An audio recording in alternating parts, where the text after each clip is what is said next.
I used to work in bars. I worked in bars for 6 years and I lived in Chicago. Great town, right on, great town, full of wild pirates like yourself, man. Respect, concrete respect to you. It was great, but I started as a bar back, which it's a special kind of hell. I will say something, not to get political on you, but I think my strongest political belief is I just don't trust anyone who's never worked a job where they thought about killing themselves at least once. Like, at least once. Like, once. You're just like, this could all end, and I can end it right now. I'm not even clinically depressed right now, but what if? What if I just killed myself, you know?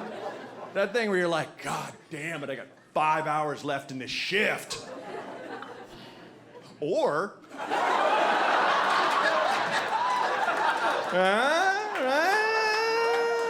swallow 25 aspirin, I don't know. Whatever it takes. When you're bar backing, all you're doing is washing glasses and putting them away. Just stack them, put them away. And there's 2 or 3 bartenders that are slammed, and you're not allowed to make drinks.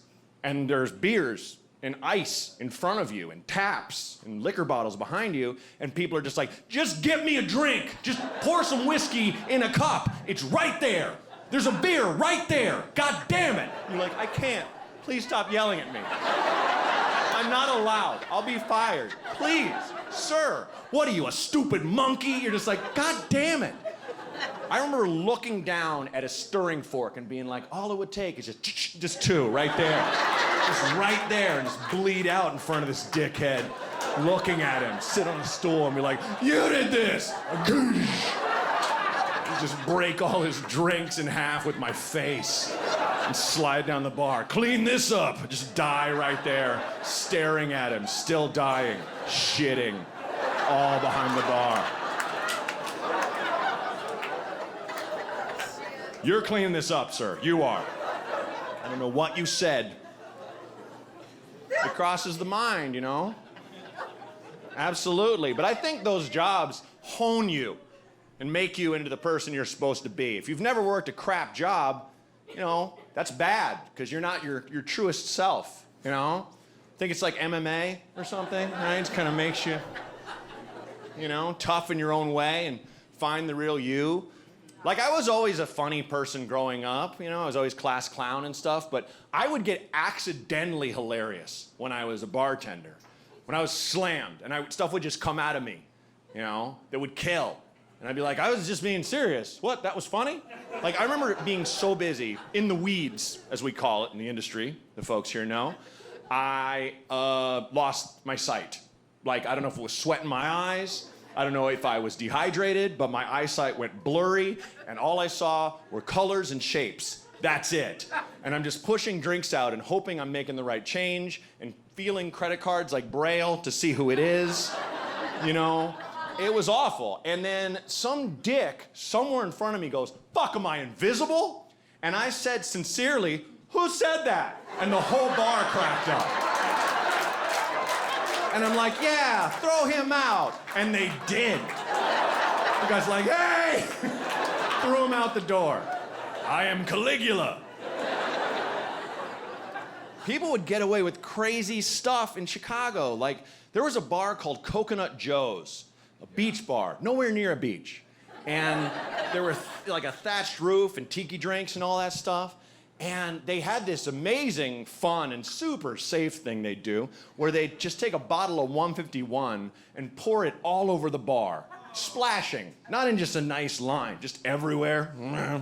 Light a match, just light the whole bar on fire. And you're like, oh, yay, arson. What a good time. And they'd never warn you. Like, that's how piratey it was. And one night, there's a dude laying back against the bar like this in a tank top, and he had the most back, shoulder, and arm hair I've ever seen in my life. Like, thick, like a Wookiee or a mammoth. So much hair. Like that thickness where if you took a baseball and set it on it, it wouldn't sink. It would just lay on the green right there. And he's just laying there, and sure enough, this dude's pouring the rum, and I'm like, oh, like I see it about to happen, but my throat seized up because I was so afraid. Whole thing went on fire, and so did this dude. Like, whole back and shoulders, just, and we threw a jacket on him. Thank God Chicago's always cold. There's always a pile of jackets. We grabbed 2 jackets and just covered them, right? Put them out. And I learned something horrible about myself, which is if I see someone catch fire, the first thing I do or say is not, oh no, let's help him. We should put him out. That guy's on fire, right? The first reaction that comes out of me instinctively is, wow. Oh no. Oh, is he all right?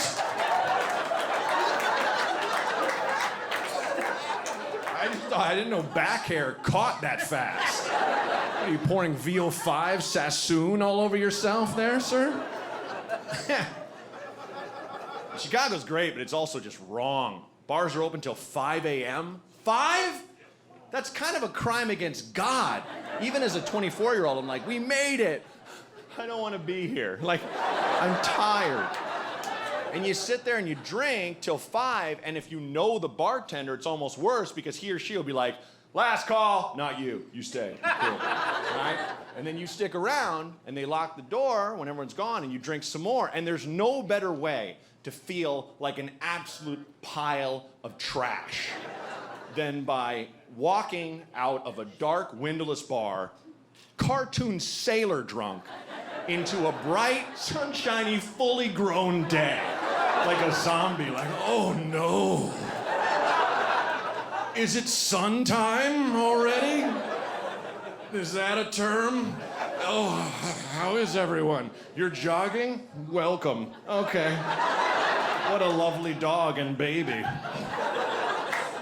Oh, is this the line for brunch? Go to bed, sir, my God. You're sweating booze. You're like such a pile of shit.